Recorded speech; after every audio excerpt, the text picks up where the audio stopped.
Welcome to A Journey to Whole Woman Health, the podcast where science, mental health, and faith come together to educate, empower, and encourage women in every season of life.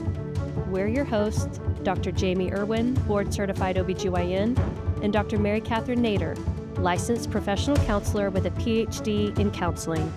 Let's begin the journey. Welcome back to the podcast. How are you, MK? Happy Wednesday. Happy Wednesday. Another Wednesday that we're wearing pink. You know it, girlfriend. And I love your mug. It's so cute. I'm needing some tea today. I'm feeling a little scratchy here on the throat. Not bad, but this is my favorite mug. If you're not watching, if you're just listening, I have my little teacup, and it says Her Ladyship on it. And I got it for Christmas. I love it. It's so adorable. It's my favorite. So I like to have the kids and Charlie, address me as your ladyship As sometimes. As they should. Mhm. And as they give you your tea, Mhm. slowly walk away back away. I have a soft spot in my heart for all things British. Mm-hmm. I think I've watched every single British time period piece that's out. The Crown. Downton Abbey. Oh, gosh. I love Downton Abbey. All the Downton Abbey movies. Uh-huh. I've watched The Crown probably 3 times It's total. good. I do like it. Uh-huh. I do. Outlander. Of course. I've read all those books. Okay. That's commitment. It's commitment. I love it. I think I was born on the wrong continent, but here we are. Here we are. Your ladyship is ready to talk today. I'm really excited to talk about this. I think it's going to really perhaps hit a nerve. I'm getting ready. I'm buckling up for a little therapy session with my BFF. Let's do it. Because I feel like this is going to really ring true in my own life. Mm-hmm. I think we're going to shed some things on both of our lives, really. I think we probably both experienced this. Oh, for sure. I mean, it's the reason that I researched it, is because I myself was experiencing these symptoms and, again, wondering what is this and not able to really find a lot of answers. So we're talking today about compassion fatigue. And if you're like me, you may not be very familiar with this, but thanks to my brilliant friend who did her dissertation on this subject, we are going to end this session and be experts just like she is. She's going to share her wealth of knowledge with us. So let's get right into it. Mary Kathryn, tell us, what is compassion fatigue? So compassion fatigue is a feeling of just being overwhelmed, I would say. It's kind of the general definition that I noticed for myself and then for other people, of just this sense of there's so much need and I can't meet it. I just feel as if there's too much for me. And it's different than burnout, because burnout is more focused on bureaucracy, paperwork, scheduling, to-do list items, which is also, burnout is a whole thing. And we hope to do another episode on that. But compassion fatigue is more related to giving so much of yourself, seeing the need that's out there, and feeling as if you are just overspent. Yeah.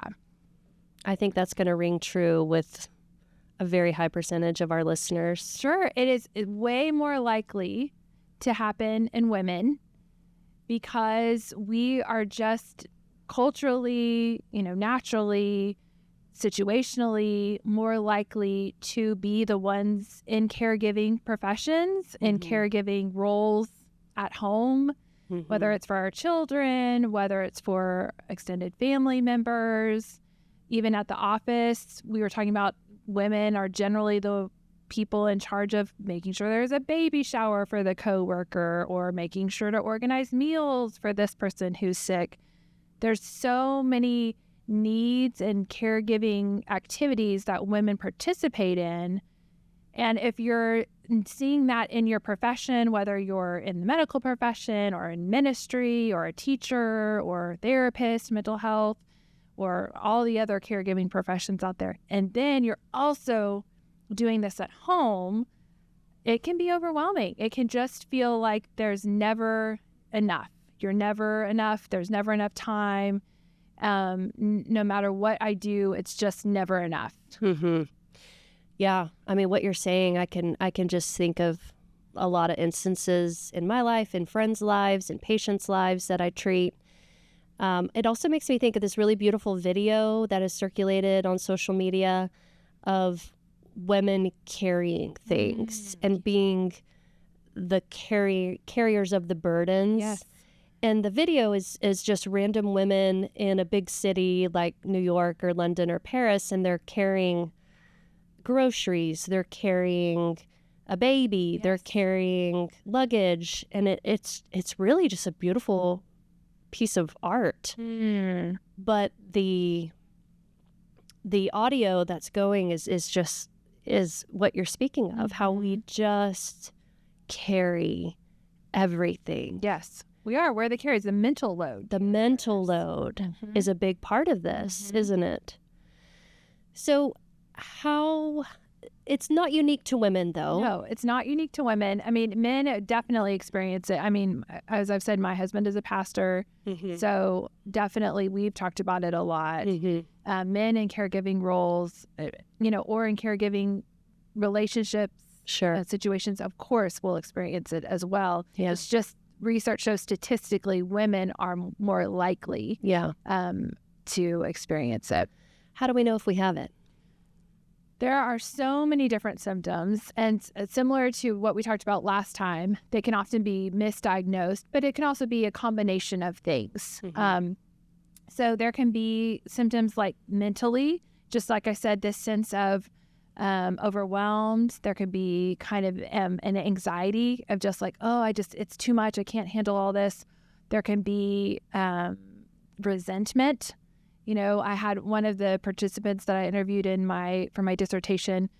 She was a pastor and was just saying, she starts to just say, your people, God, kind of like Moses did, like your people are for your children. You might say to your spouse, like your children over there, or just this disconnect in a way. It can lead to bad bedside manner. It can lead to just kind of putting up a wall between you and either the people you're caring for professionally or personally at home, feeling overspent and then coming home and just being like, I just don't have the energy for my family, for my kids. And it can have a high cost. I mean, not only relationally and physically, but also just people leaving their profession that they've spent so much time, money, energy studying for, and then they're just totally exhausted, totally overwhelmed, and they want out. And that is a huge cost. I mean, not only for them, but for their patients, for the people around them, that they're caring for. So I feel like it's just such an important topic because those of us going into caregiving, this was never discussed was it in yours? No. I mean, ever in grad school? You're the one who taught me this. I didn't even know this existed, that this terminology was used. So it's all novel to me. And I feel like it should be at least one lecture on it for people going into a caregiving, just to normalize it and say, hey, here are some normal things people may experience. Here are some ways to set your life up to prevent experiencing that. So we might start noticing, like I mentioned the mental things physically. We might notice like bowel issues, like gastrointestinal things, a sense of just not wanting to get out of bed, which can present like depression, but just this sense of like, oh, what's the point even of doing this or going? Like, it's overwhelming. It can be a sense of just disconnect, like I mentioned, but even at work, just feeling yourself kind of pulling back and not wanting to fully give yourself like you felt earlier in your profession, maybe. And then spiritually, it can be this sense of where's God in this? When there's something really traumatic that happens for all of us that are in these kinds of situations, we see it. When we witness suffering, and that can be really difficult to reconcile. So just having those sorts of effects, noticing those things in ourselves. I tell people, I think of it as like if you're on your phone or your computer and you get that little symbol that the battery is low, you immediately rush for a charger and plug it in, or if you're driving your car and that, gas light comes up, you're like, where's the gas station? I got to get gas. We feel that in ourselves. I mean, it gives me goosebumps because I do it. And we don't stop and say, I need to recharge. What do I need to do? Like we just are like pushing down on the gas pedal, or just keep typing away as if it'll just fix itself. Yeah. And it won't. It will not. So that low gas light, that low battery light, those in us are going to show up as that resentment and that kind of not wanting to get out of bed. Is that yes, what for a lot those of people, signs? That's what it can look like. I mean, I think similar to like what we talked about with the perimenopause, yourself. Yeah. You know what a change is. Or maybe your spouse notices it. Like, hey, you used to really look forward to doing XYZ at work. Or you used to really enjoy. And I noticed you're just not anymore. You're kind of dreading it. Yeah. Or you're putting things off, because you just don't want to do it. Avoiding different things. Just a sense of maybe discontentment a little bit. So everybody's different, what it will present as. And there can be, obviously, depression involved, anxiety, like those things need to be treated as well. I'm not saying, disregard those. But even at the most, like suicidal ideation, just as far as those sense of people will be better off without me, like that can actually be a thing. I mean, we know of people in medical profession and other professions who have died of suicide.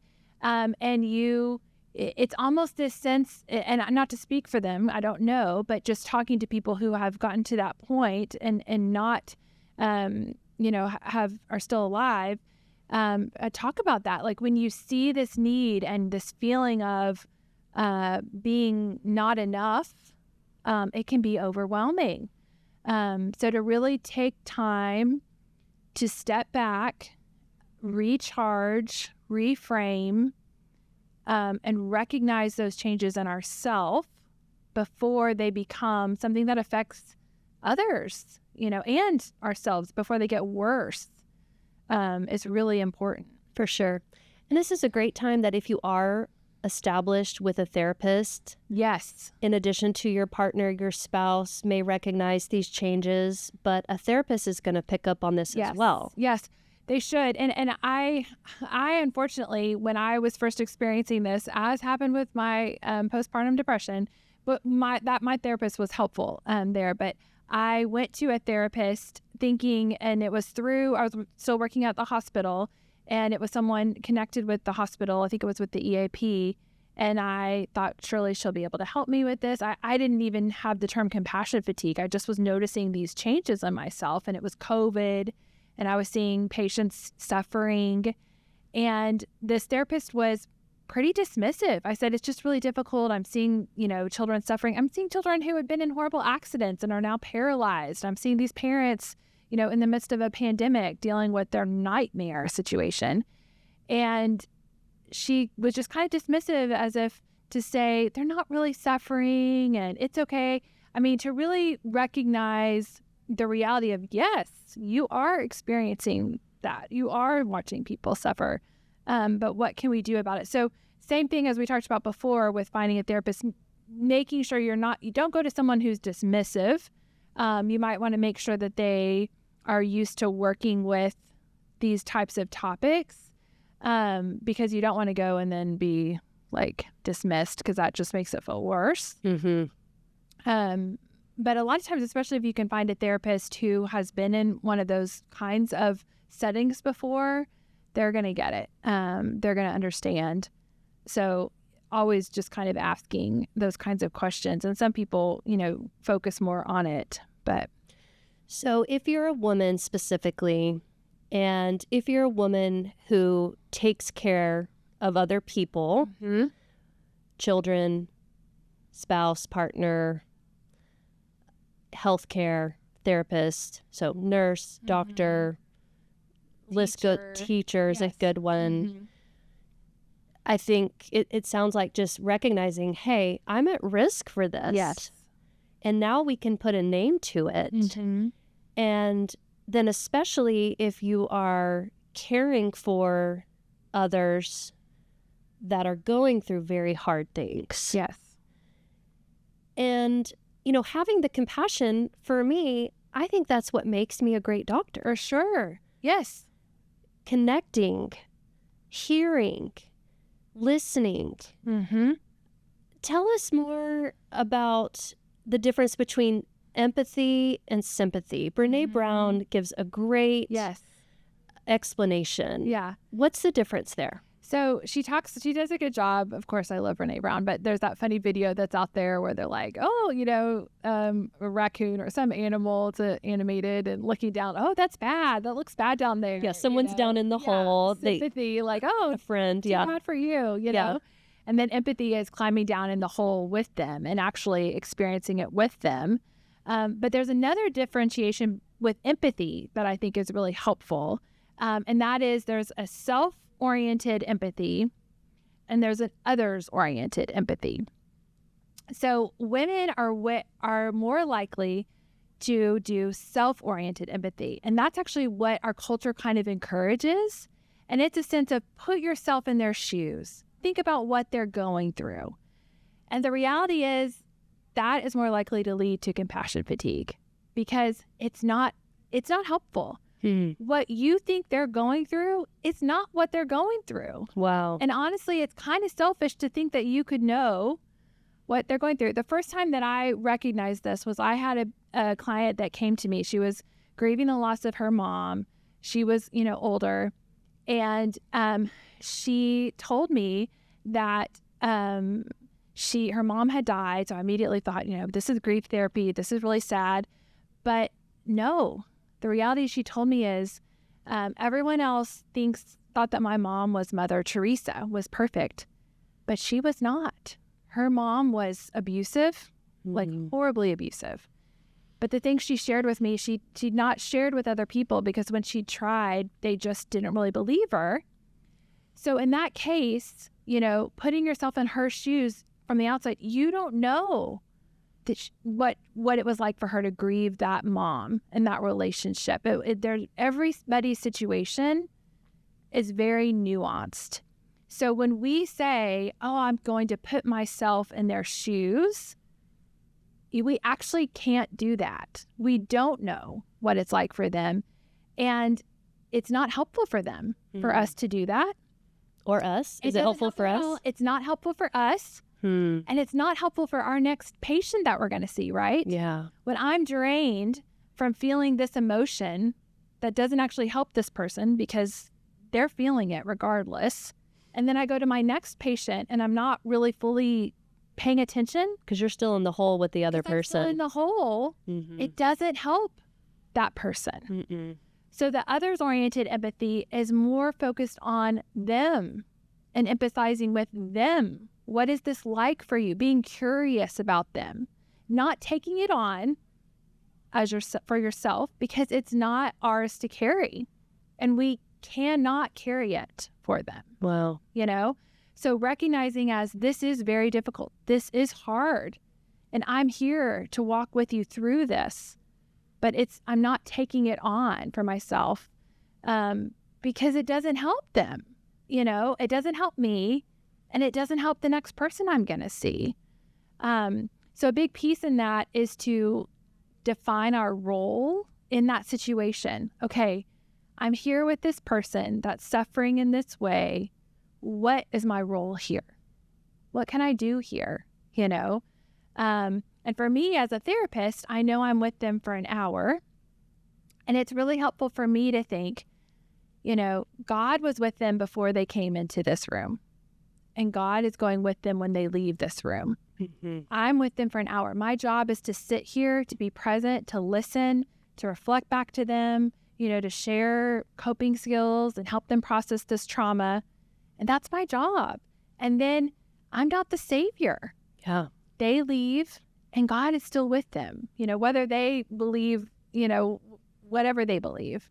So having that perspective helps me to not just continually carry that difficult burden.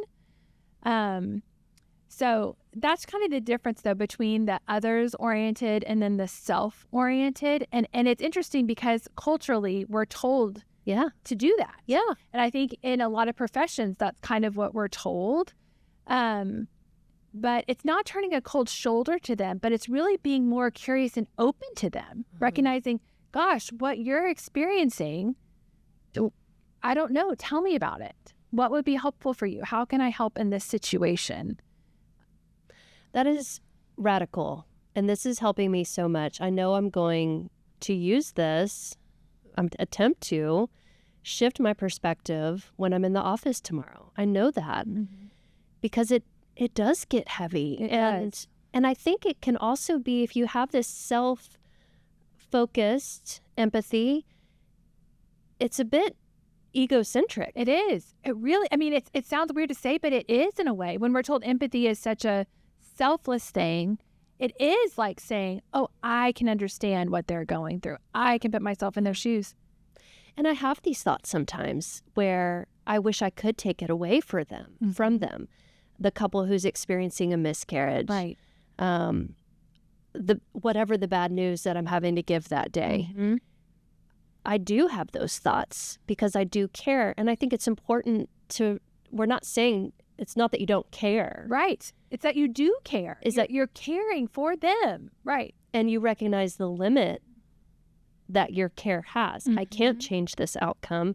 It is what it is.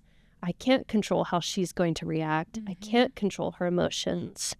But what I can do, for me, I have 10 minutes. You have an hour. I have 10, 15 minutes. Right. And then I do have to move on to that next patient. Yes. That has a happy ending. Thing. Yeah. But if I continue to carry on and try to take on that burden, patient after patient after patient, I'm not in good shape. No, it's not good for you. It's not good for your next patient. It's not good for your staff. It's not good for your family. It's not good for you. It's just a lot to be carrying. And we do carry it physically, mentally, emotionally. And this can be done in a meaningful way. Right. Still connecting with others. Yes. I think it's even more meaningful because it gets yourself out of the way. Yeah. You're really trying to connect with them. You're really asking them what it's like. Yeah. And being open and curious and not assuming things, oh, they must be feeling blah, blah, blah. Yeah. You don't know that. You really don't. That's so true. I've really tried to get away from ever using the language, I know what you're going through. Would you say that's one of the worst things you could say? Oh, for sure. Because the truth is nobody knows what they're going through. Nobody, even other people who've had a miscarriage, nobody knows what this one is like for this individual, for this couple, in this moment in time at all. No one does. Right. Nobody does. So I think that's important to recognize for sure. They can feel that assumption. Yeah. Versus just saying, hey, I want to hear. It doesn't land well at all, would you say? Yeah. So I think defining what your role is can be really, really helpful. And I think that's part of it for women too, is that often we wear so many hats. So we look at this as, oh my goodness, if my daughter was going through this, or oh my goodness, that's why it was so difficult during COVID. We were dealing with it professionally, and then we were going home and still dealing with it. And it never stopped. So recognizing, okay, my role here is as their doctor. My role here is as their therapist. I'm not their mom. I'm not their sister. I'm not, really defining what our role is and kind of sticking with that. Women are much more likely to think in lots of different roles, and men are better about kind of differentiating. So having even some rituals in place that can help, at the beginning of a work day if you're in a caregiving profession. So, even if it's just when you put on your badge, that you're like, okay, I'm going into this role, or your scrubs, or, of just like, this is it. I'm starting this part of my day, or going into the office, turning on the lights or unlocking doors, of just like, okay, this is the beginning of my day. I'm here for me, like to care for people. I often pray as I turn on the lights and open my office door of just, okay, God, here I am, like inviting you into this space. And then at the end of the day, same thing, shutting it down, taking off the badge, just picturing like, okay, this part of my day is over. I'm done with this role. This is, those people, God, that I've cared for, they go with you. And I am not here. I can't do anything here anymore. I'm not here to fix them and save them anymore. I did the best I could. I did the best I could. My work is done for the day. Yes. And then especially there's really helpful is going home and changing clothes. It just tells your body, okay, we're in a new space. Like take off those work clothes or scrubs. And literally changing clothes is a great way to, which we had to do during COVID, right? We were like stripping down in the garage and throwing the stuff in the washing machine. But, for sure. Still doing that. I do love, whether I realized it or not, I love taking off my ID badge because I wear a lanyard. And I have to use it to badge out of the garage, which is horrible. It's like one of the worst parts of the day. But when you get to leave the garage, it is like I'm free. Yes. And taking that off my neck, badging out, and then I put it in my car console has become this, I am done. I am leaving the work here, putting it away until next time. Yes. And it's such a freeing feeling. So just having one of those simple rituals, it doesn't have to be a whole, but just being intentional about it, locking the door to the office or taking off the badge or getting all the way down out of the parking garage, whatever it is, of feeling yourself, okay, I'm done with that. I've also thought of the ritual of when I leave a patient room, washing my hands. Yes, that's a good one. And leaving it there. My work here is done. Yes. I'm leaving the room. I'm washing my hands, literally and figuratively. Yes. And we move on. Okay, but what about the woman who's listening who she's caregiving at home or she's caregiving 24/7, whether it's a chronically ill child or a chronically ill parent? Yeah. We definitely are in or maybe approaching the sandwich generation. Right. How do we take off the hat and put on another hat when we're never off the clock? All the time. So I think having time off the clock is important. And I know it's hard to find that sometimes for people who don't have family nearby to help, or maybe don't have the ability to pay a sitter or someone to come and sit with their family member.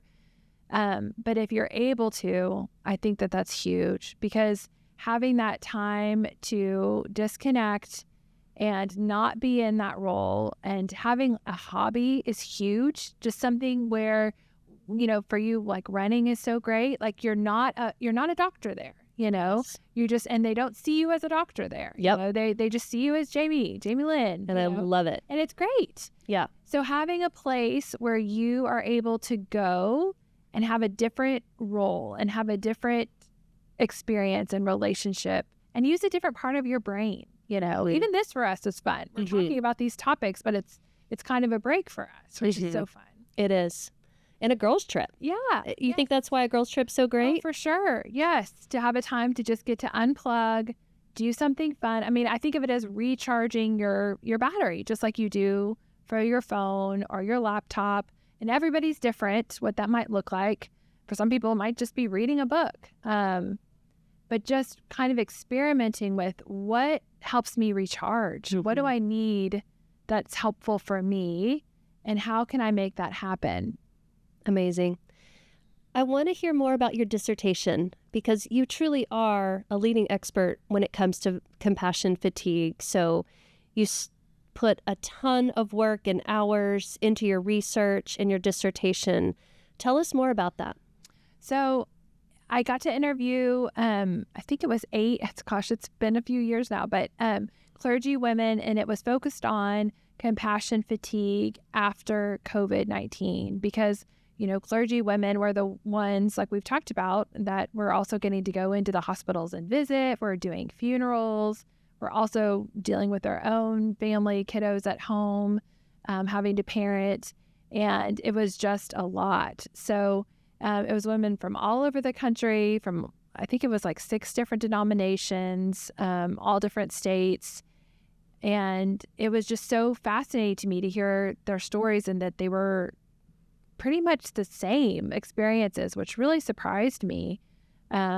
Focusing more on the compassion fatigue, just what they were experiencing was all the things we've discussed, the mental, the physical, the spiritual. A couple of them did end up leaving ministry. They were so burned out, so, overwhelmed and all the things. And I'm just exhausted. So I really see the importance of this work and just identifying this, because it helps prevent those kinds of things and gives a vocabulary to these things that we're experiencing and helps normalize it.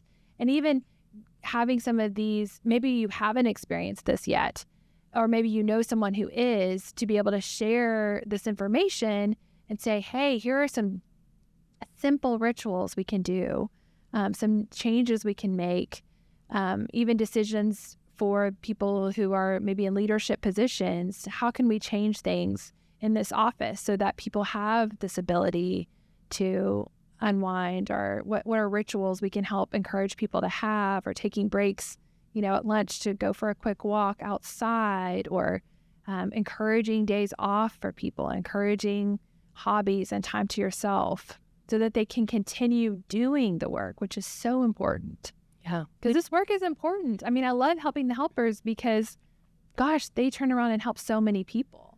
Yes. It's exponential what your work is. Yours too. Yes. It's powerful. That's awesome. Well, what are your key takeaways for compassion fatigue? I think just, first of all, recognizing it, normalizing it. You're not doing something wrong. I think if you're in a caregiving role, you are going to experience it at some point. I just feel in some ways that it's unavoidable unless you really go in strong. I think it's helpful to try different routines, see what works for you. Everybody's different. So what's something I can do at the beginning of the day? What's something I can do at the end of my work day? Maybe there's something you can do in the middle of the day, even at lunch, if it's just even to go outside and take some breaths. Something that just gives you a bit of a break. And then some other, rituals when I get home, try changing clothes, or what might it be for me when I'm going home. And then finding a hobby. I think it's so important to find something that you enjoy doing, gives you a chance to kind of unwind. And even just developing friendships. I mean, I think for us too, I was thinking about that with when we talked about it, I think on an earlier podcast, when you knew you were going to become an OB-GYN. And it wasn't that I didn't think you'd be an amazing OB-GYN, but I just was like, I want to stay your friend, So having people in your life who are not in that role related to your profession, but also just a good friend, which for me, I mean, that's been huge for me with being in this profession, to be able to talk about this stuff and just have our friendship is important. So in taking the time to invest in those relationships that aren't just about growing your, profession, although it's related, but having that time to just plug in with people who know you as a person and as a friend. I'm so glad you said that. That is so true. Someone who really knows you at your root, who has known you even before you've become what you are. Yes. It can call you out like you've called me out many times, like, hey, I'm seeing this, or remember this. And it just helps bring you down. And it reminds you, hey, my life isn't all about this. I am so much more than just the letters behind my name. Yes. And God made me that way. And these are chapters. Right. These are just small blips in the big timeline, in the journey. Yes, that's right. In the journey. This has been so helpful for me, truly, really has me thinking how I'm going to walk into that office tomorrow with my patients and serve them better and serve myself better. We've hoped you enjoyed this. Please share, please comment, please follow and subscribe. This has been a journey to whole women health. In this podcast, we're highlighting Sanctified Hope. Sanctified Hope is a home for women and it's Christ-centered transitional home for women who have just recently been released from prison. They provide a safe, inviting place to live away from distractions. The women are discipled in God's Word as they learn to rebuild their lives. Thank you for joining us on a journey to whole woman health. If this episode encouraged you, share it with a friend, leave a review, or subscribe so you don't miss future conversations. Remember, your questions matter, your health matters, and wholeness is a journey. Until next time. Now for the legal language. This podcast is for educational and informational purposes only and is not intended as medical, mental health, or professional advice. The information shared on a journey to whole woman health is not a substitute for individualized care, diagnosis, or treatment from your own physician, mental health provider, or qualified healthcare professional. Always seek the advice of your personal healthcare provider regarding any medical or mental health concerns. Never disregard a delay seeking professional care because of something you heard in this podcast.